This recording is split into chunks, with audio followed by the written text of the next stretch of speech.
আসসালামু আলাইকুম আরহামাতুল্লাহ। নাহমাদুহু ওয়া নাস্তাঈনুহু ওয়া নাস্তাগফিরুহু ওয়া নাউযু বিল্লাহি মিন শুরুরি আনফুসিনা মান ইয়াহদিহিল্লাহু ফালা মুদিল্লা লাহু ওয়া মান ইউদ্লিলহু ফালা হাদিয়া লাহু। ونشهد أن لا إله إلا الله وحده لا شريك له ونشهد أن محمدا عبده ورسوله فقد قال الله تعالى في كلامه المجيد فأعوذ بالله من الشيطان الرجيم بسم الله الرحمن الرحيم وما أرسلنا من رسول إلا بلسان قومه ليبين لهم قال النبي صلى الله عليه وسلم صوموا لرؤيته وأفطروا برؤيته. وقال تعالى في شأن حبيب إن الله وملائكته يصلون على النبي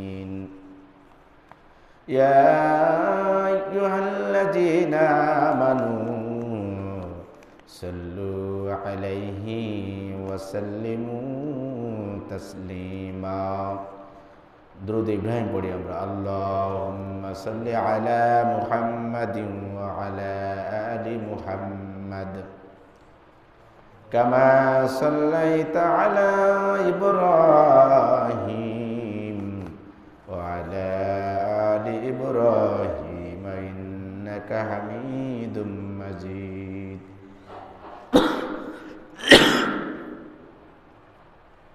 اللهم بارك على محمد وعلى آل محمد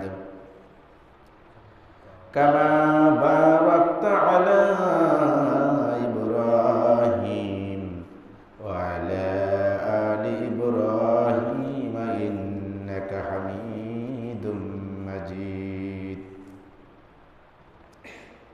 সম্মানিত উপস্থিতি, মহান রব্বুল আলামিন আপনাদেরকে এবং আমাকে সপ্তাহের শ্রেষ্ঠ দিন জুমার দিন মসজিদে আসার, বসার, কিছু আলোচনা করার এবং শোনার তৌফিক দিয়েছেন।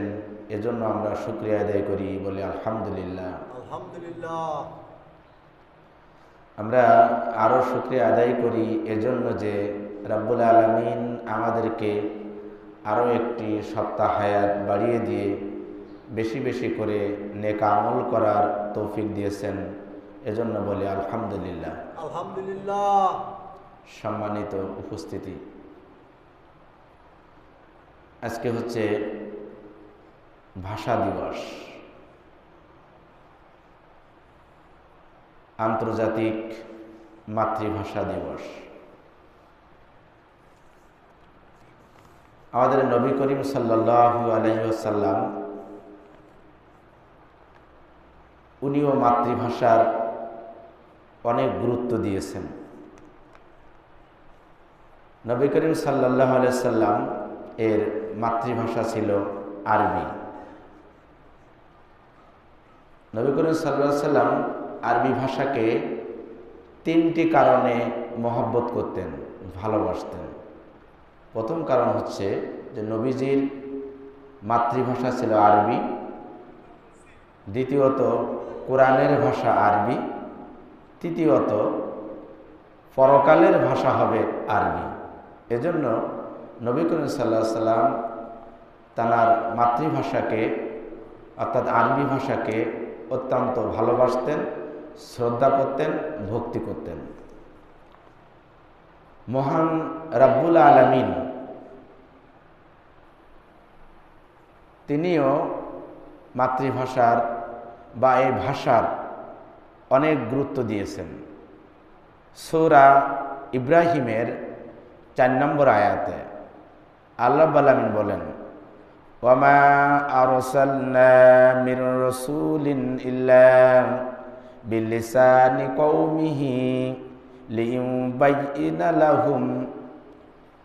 আল্লাহ রাব্বুল আলামিন ঘোষণা করছেন যে ওয়ামা আরসালনা, আমি পাঠাই নাই, আমি প্রেরণ করি নাই, মির রসুলিন, কোন রসুলকে। রাব্বুল আলামিন বলছেন যে আমি কোন রসুলকে আমি প্রেরণ করি নাই, কোন রসুলকে আমি পাঠাই নাই, ইল্লা, কিন্তু আমি পাঠিয়েছি বিলিসানিহি কওমিহি, আমি যেখানে রাসূল পাঠিয়েছি সেই কওমদের ভিতরে যে ভাষা প্রচলন ছিল, সেই জাতিরা যে ভাষায় কথা বলতো, আমি তাদের কাছে আমি সেই ভাষায় আমি রাসূল পাঠিয়েছি। কি জন্য পাঠিয়েছি? লিইউবাইয়িনা লাহুম, যাতে তাদেরকে বুঝাতে পারে, সেই নবী করিম সাল্লাল্লাহু আলাইহি সাল্লাম তাদেরকে বুঝাতে পারে, সেই আল্লাহ রসুল যেন তাদেরকে ভালোভাবে বুঝাতে পারে এবং তারাও যেন ভালোভাবে বুঝতে পারে।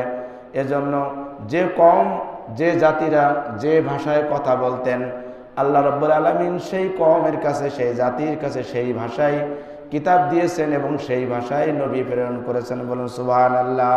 সুবহানাল্লাহ। এখন আপনার আমার ভাষা হচ্ছে বাংলা। আমরা বাংলা ভাষাকে মহব্বত যদি করি, বাংলা ভাষাকে আমরা যদি ভালোবাসি, তাহলেই নবী করিম সাল্লাল্লাহু আলাইহি সাল্লামের একটা সুন্নাত আমাদেরও আদায় হবে। বলুন সুবহানাল্লাহ। সুবহানাল্লাহ। কারণ নবী করিম সাল্লাল্লাহু আলাইহি সাল্লাম এর মাতৃভাষা ছিল আরবি, এজন্য নবী করিম সাল্লাল্লাহু আলাইহি সাল্লাম মাতৃভাষাকে ভালোবাসতেন, শ্রদ্ধা করতেন, ভক্তি করতেন। রাব্বুল আলামিন হযরত মূসা আলাইহিস সালামকে তাওরাত কিতাব দিয়েছিলেন। হযরত মূসা আলাইহিস সালাম ছিল মিশরের অধিবাসী, বনি ইসরাইলদের ভিতরে আল্লাহ রাব্বুল আলামিন হযরত মূসা আলাইহিস সালামকে নবী করে পাঠিয়েছিলেন। বনি ইসরাইলদের ভাষা ছিল ইব্রানি, তাই রাব্বুল আলামিন তাওরাত কিতাব ইব্রানি ভাষায় নাজিল করেছেন। বলুন সুবহানাল্লাহ। সুবহানাল্লাহ। মিশরের লোকেরা, বনি ইসরাইলের লোকেরা ইব্রানি ভাষায় কথা বলতেন। এজন্য রাব্বুল আলামিন মূসা আলাইহিস সালামকে সেই জাতির কাছে তাওরাত কিতাব দিয়ে পাঠিয়েলেন ওই ইব্রানি ভাষায়। হযরত দাউদ আলাইহিস সালামকে আল্লাহ রাব্বুল আলামিন জাবুর কিতাব দিয়েছিলেন।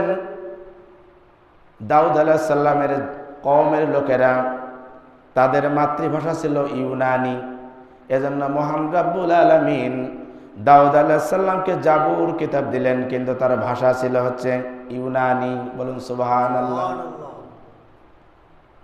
হযরত ঈসা আলাইহিস সালামকে রাব্বুল আলামিন সুরিয়ানি ভাষায় কিতাব দিয়েছিলেন। ঈসা আলাইহিস সালামের কওমের লোকেরা সুরিয়ানি ভাষায় কথা বলতেন, এজন্য রাব্বুল আলামিন হযরত ঈসা আলাইহিস সালামকে যখন তাদের কাছে ইনজিল কিতাব দিয়ে পাঠিয়েছিলেন, ইনজিল কিতাবের ভাষা ছিল হচ্ছে সুরিয়ানি। বলুন সুবহানাল্লাহ। সুবহানাল্লাহ। আল্লাহ রাব্বুল আলামিন যদি এই বাংলাদেশে কোনো নবী পাঠাতেন, তাহলে আমার মনে হয় আল্লাহ রাব্বুল আলামিন বাংলা ভাষায় কিতাব দিয়ে পাঠাতেন। কেননা আল্লাহ যেখানেই যে জাতির কাছে নবী পাঠিয়েছেন এবং কিতাব দিয়েছেন, রাসূল পাঠিয়েছেন, তখন সেই জাতিকে সেই জাতির ভাষার উপরে সেই কিতাব দিয়েছেন। আমাদের নবী করিম সাল্লাল্লাহু আলাইহি সাল্লাম তার ভাষা ছিল আরবি, এজন্য রাব্বুল আলামিন পবিত্র কালামে পাক নাজিল করলেন হচ্ছে আরবি ভাষায়। বলুন সুবহানাল্লাহ। এজন্য ভাষার যে একটা গুরুত্ব, এটা আমরা আসলেই ওইভাবে বুঝতে পারি না বা বুঝার চেষ্টাও আমরা করি না। এগুলো ছিল আল্লাহ রাব্বুল আলামিনের একটা কুদরত। পৃথিবীতে আরো অসংখ্য ভাষা রয়েছে, অসংখ্য ভাষা রয়েছে পৃথিবীতে, এরকম অগণিত মানুষও রয়েছেন। রাব্বুল আলামিন পৃথিবীতে যত মানুষ সৃষ্টি করেছেন, দেখেন কারোর সাথে কারোর কোনো চেহারার মিল নাই, আছে নাকি? পৃথিবীতে এমন কোনো কোম্পানি নাই বা এমন কোনো প্রোডাক্ট তারা বানায় নাই যে তাদের প্রোডাক্টটা, তাদের কোম্পানির মালটা ভিন্ন ভিন্নভাবে তৈরি করেছেন, বরং যে কোম্পানি যে প্রোডাক্ট তৈরি করেছেন ওই একই প্রোডাক্ট বাজারে এসেছে। কিন্তু রাব্বুল আলামিন পৃথিবীতে যত মানুষ পাঠিয়েছেন এবং কিয়ামত পর্যন্ত যত মানুষ আসবে, কারোর সাথে কারোর কোনো চেহারার মিল পাওয়া যাবে না। সুবহানাল্লাহ। অনেকে বলে যে ছেলেটা একদম তার বাপের মতো, কিন্তু দেখেন মিলাই দেখেন কোনো না কোনো জায়গায় একটু পার্থক্য থাকবেই। রাব্বুল আলামিন এই মানুষের আবার দেখেন ভয়েসটা, অর্থাৎ গলার আওয়াজটাও ভিন্ন ভিন্নভাবে সৃষ্টি করেছেন। আপনি আমি যত রাতেই বাসায় ফিরি না কেন, বাসায় এসে যদি বলি, ডাক দিয়ে বলি আমার সন্তানকে বা আমার স্ত্রীকে বা মাকে বা বাবাকে, যদি আমি ডাক দিয়ে বলি, আমার কিন্তু নাম বলা লাগে না, আমার ডাক শুনেই তারা বুঝে যায় যে দরজার কাছে কে এসেছে। সিদ্দিকিয়া মহল্লায় একজন অন্ধ আছে, মামুন নাম। তো আমি ধরেন 2 থেকে 2.5 বছর আপনাদের এদিকে চলে এসছে, তো দেখা হলে সালাম দিয়ে, মানে আগে আমার পরিচয় নেয় দিয়ে তার হাতে আমি 10টা টাকা দিই, কিন্তু টাকাটা হাতে নিয়েই আমার কথা শুনেই বোঝে ও মাসুদ ভাই আমাকে টাকা দিচ্ছেন, মানে গলার আওয়াজেই সে বোঝে যে মাসুদ ভাই তার সামনে এসেছে। এটা আল্লাহর একটা কুদরত। ঠিক তেমনি দেখেন, আপনি আমি যতই শিক্ষিত হই না কেন, আপনি আমি দেখেন একটা জমি কিনতে যাব, জমি কেনার সময় আপনি আমি সিগনেচার করার পাশাপাশি কিন্তু এই হাতের ছাপ্পাও দিতে হয়, টিপসই দিতে হয়। কেননা পৃথিবীতে যত মানুষ আছে, কারোর এই বুড়ি আঙ্গুলের এই ছাপের সাথে কারোর ছাপের কোনো ছাপ্পার কোনো মিল নাই।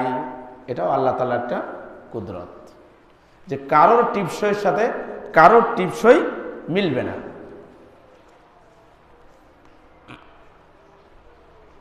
ডক্টর মোহাম্মদ শহীদুল্লাহ উনি এই ভাষার গুরুত্ব বর্ণনা করতে যেয়ে উনি 3টা কথা বলেছেন। 3টা কথার ভিতরে উনি বলছেন যে আমাদের মাতৃভাষা হচ্ছে আরবি, আমাদের মাতৃভাষা হচ্ছে বাংলা, বাংলাদেশের মাতৃভাষা হচ্ছে বাংলা, তাই এই বাংলা ভাষা আমাদেরকে শিখতে হবে। কোরআনের ভাষা হচ্ছে আরবি, পরকালের ভাষা হচ্ছে আরবি, জান্নাতের ভাষা হচ্ছে আরবি। এজন্য আমাদেরকে আরবি ভাষার উপরে গুরুত্ব দিতে বলেছেন ডক্টর মোহাম্মদ শহীদুল্লাহ। আন্তর্জাতিক ভাষা হচ্ছে ইংরেজি, এজন্য আমাদেরকে ইংরেজি ভাষার উপরে গুরুত্ব দিয়ে ইংরেজি ভাষাও আমাদেরকে শিক্ষা করতে বলেছেন। আপনারা খেয়াল করেন, ডক্টর জাকির নায়েক উনি কিন্তু কোনো আলেম নয়, উনি আলেম না, তারপরেও সাধারণ কোনো আলেম কিন্তু তার সামনে যে তাকে কিন্তু কোনো বিষয় তাকে হারাতে পারে না। কেননা তিনি যেমন আরবি ভাষা জানেন, তেমনিভাবে উনি ইংরেজি ভাষাও জানেন। আজকে দেখেন, আপনি আমি একটা আলেম যদি আপনি আমি শুধু আরবি ভাষা জানি, তাহলে কিন্তু ইংরেজি ভাষায় যারা জানে তাদের কাছে কিন্তু কোরআনের গুরুত্ব আমি তুলে ধরতে পারছি না। এজন্য আপনি আমি আরবি ভাষা, কোরআনের ভাষা শেখার পাশাপাশি ইংরেজি ভাষাটাও আমরা শিখব। যদি আপনি আমি ইংরেজি ভাষাটাও শিখতে পারি, তাহলে ইংরেজদের কাছেও আমি এই দাওয়াত দিতে পারবো, ইসলামের দাওয়াত আমি দিতে পারবো। শুধু যদি বাংলা জানি তাহলে আমি আরবি ভাষায় কথা বলতে পারবো না, আবার যদি শুধু ইংরেজি জানি তাহলে আমি আরবি ভাষাও আমি কথা বলতে পারবো না। এজন্য 3টি ভাষারই গুরুত্ব দেওয়ার জন্য ডক্টর মোহাম্মদ শহীদুল্লাহ যেমন বলেছেন, তেমনি আমার নবীও বলেছেন যে মাতৃভাষারও গুরুত্ব অনেক। এখন আজকে আমাদের যে ভাষা দিবস, এই ভাষা দিবসে বাংলার যে সমস্ত দামাল শিক্ষার্থীরা অর্থাৎ সালাম, বরকত, রফিক, জব্বার, যারা এই ভাষার জন্য জীবন দিয়েছেন, এনারা সবাই কিন্তু মুসলমান। তাহলে তাদের জন্য আমাদের কি করণীয়? যেমন আপনারা এই যে আমার কাছে আজকে দুইজন দোয়া চেয়েছেন, কোরআন খানি করেছেন, কোরআন খতম করেছেন। আমাদের ইমরান ভাইও দোয়া চায়, সবসময় দোয়া চেয়েছেন। তাহলে আপনারা আমার কাছে আপনাদের দোয়া চাওয়ার দরকার কি? আপনারা আপনাদের মা বাপের কবরে কিছু ফুল দিয়ে আসেন। ফুল দিলে যদি তাদের রুহের মাগফিরাত হয়, আমাদের যদি সওয়াব হয়, তাহলে তো আর দোয়া করার দরকার নেই, আছে? অবশ্যই ফুল দিলে তাদের রুহের কোনো উপকার হচ্ছে না। তাই আপনার আমারও করণীয় যে এই শুধু ফুল দিব না আমরা, কারণ ফুল দেয় আমাদের এই দেশের আমাদের এক শ্রেণীর ভাইরা, তারা ফুল দেয় এবং তারা যখন তাদের উপাসনা করে, ইবাদত বন্দি করে, তাদের ইবাদত বন্দিগিতে তারা ফুল দেয়। ফুল না দিলে তাদের সেই উপাসনা, তাদের সেই ইবাদত কিন্তু আদায় হয় না। ঠিক তেমনি আপনি আমিও ফুল না দিয়ে তাদের জন্য দোয়া করব, মাগফিরাত করব, ক্ষমা চাইব। ইদানিং কিছু দালাল আলেম বের হয়েছে, আমি বলবো দালাল। তারা উদাহরণ দেয় যে নবী করিম সাল্লাল্লাহু আলাইহি সাল্লাম বলেছেন, কবর দেওয়ার পরে কবরে যদি খেজুরের একখানা ডাল যদি পুঁতে দেওয়া হয়, একটা কাঁচা ডাল যদি পুঁতে দেওয়া হয়, ওই ডালটা যতক্ষণ পর্যন্ত সতেজ থাকবে ততক্ষণ পর্যন্ত কবরের আযাব তাকে কমানো হবে। এই কথাটা সত্য, এই কথাটা সত্য, এই হাদিসটাও সত্য। কিন্তু আপনি আমি যদি কবরে কিছু ফুল দিয়ে আসি, শহীদ মিনারের বেদিতে যদি কিছু ফুল দিয়ে আসি, এই ফুল দেওয়ার কারণে আপনার আমার তো কোনো উপকার হচ্ছে না, যাদের উদ্দেশ্যে আমরা ফুল দিলাম তাদেরও কোনো উপকার হচ্ছে না বা উপকার হবে না। তাহলে যে কাজটি করার মাধ্যমে আপনার আমার কোনো উপকার নাই, শহীদদেরও কোনো উপকার নাই, তাদের কবরে তাদেরকে আমরা ফুল না দিয়ে বরং তাদের যেটা কাজে লাগবে আমাদের কিন্তু সেই কাজটাই আমাদের করা উচিত এবং তাই আমরা করব। আজকে আমরা আমাদের জুমার মোনাজাতেও তাদের জন্য আমরা দোয়া করব। আমাদের উচিত তাদের জন্য হচ্ছে দোয়া করা। একজন মুসলমান হিসাবে আমাদের মুসলমানি কায়দায় এগুলো আমাদের পালন করা উচিত। তাই আমি সবার কাছে অনুরোধ করব যে আমরা তাদের উদ্দেশ্যে আমরা ফুল না দিয়ে আমরা তাদের জন্য দোয়া করব।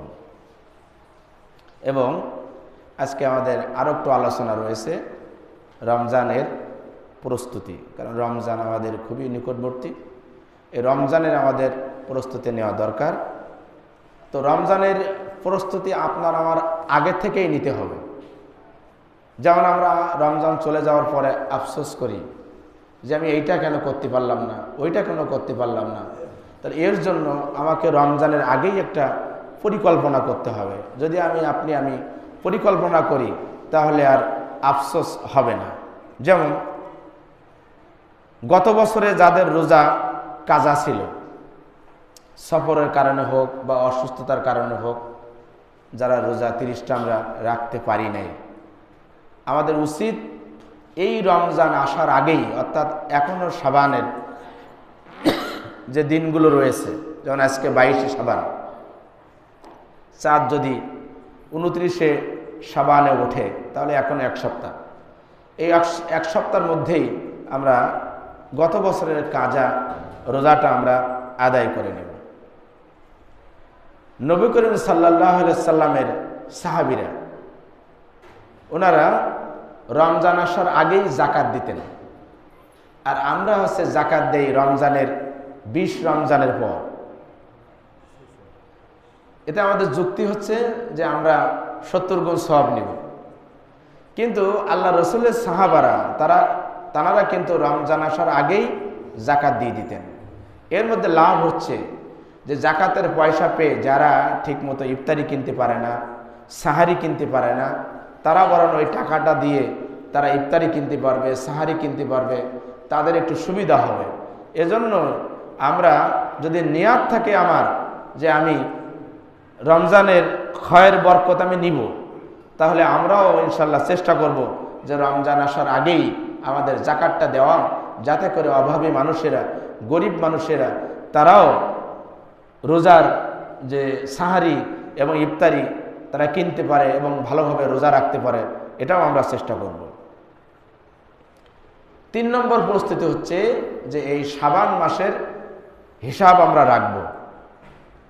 কেননা আমাদের কাছ থেকে কিন্তু এই যে চাঁদ দেখা, আমারও মনে আছে যে ছোটবেলায় আমরা কিন্তু এই শাবান মাসেই সবাই আমরা রাস্তার ধারে বা বিলে ফাঁকা জায়গায় যে দাঁড়িয়ে যেতাম যে কে আগে চাঁদ দেখতে পারে। আজকাল কিন্তু এই রেওয়াজটা, এই যে সুন্নাত, চাঁদ দেখা কিন্তু সুন্নাত, এই সুন্নাতটা আমাদের মাঝ থেকে হারিয়ে যাচ্ছে। আমরা এখন চাঁদ দেখি টেলিভিশনে, চাঁদ দেখি আমরা অনলাইনে, চাঁদ দেখি আমরা ফেসবুকে। মানে আমরা ফেসবুকে খবর নেই যে সৌদিতে চাঁদ উঠছে কিনা, সৌদির লোকেরা চাঁদ দেখতে পারলো কিনা, বা আমরা নির্ভর করি আমাদের চাঁদ দেখার কমিটির উপরে। কিন্তু আপনি আমি যে চাঁদ দেখার একটা ফজিলত বা গুরুত্ব রয়েছে, এটা আমরা কালে কালে আমরা হারিয়ে ফেলছি। সহিহ বুখারী 1909 নং হাদিসে হযরত আবু হুরায়রা রাদিয়াল্লাহু তাআলা আনহু থেকে বর্ণিত, নবী করিম সাল্লাল্লাহু আলাইহি ওয়াসাল্লাম বলছেন যে সুমু লিরুয়াতিহি ওয়া আফতিরু লিরুয়াতিহি।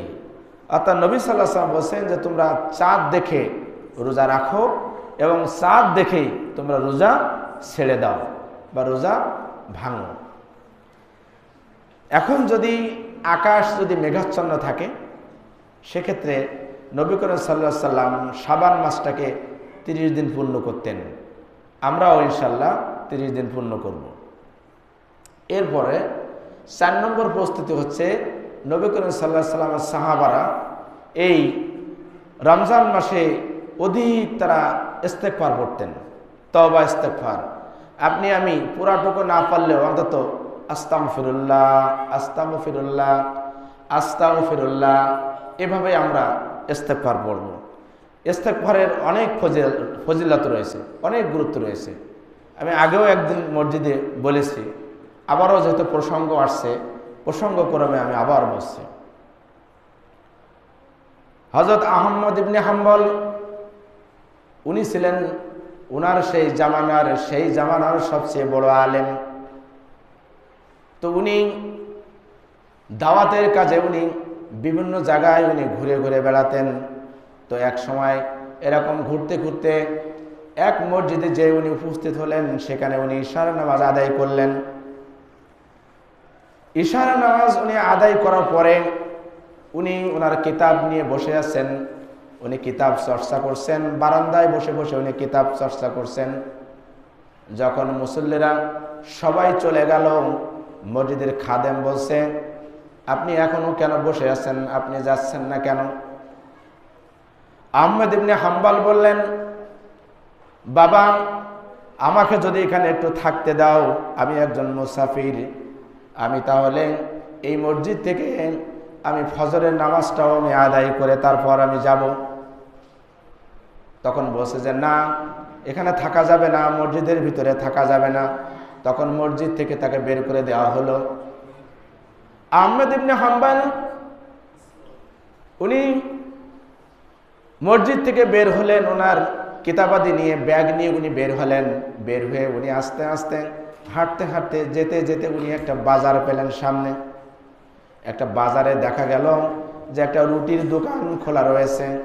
ওই রুটির দোকানের পাশে যে উনি দাঁড়িয়ে রুটিওয়ালাকে বলছেন যে ভাই, আমি কি আপনার এই আগুনের পাশে আমি কি একটু বসতে পারি কিনা?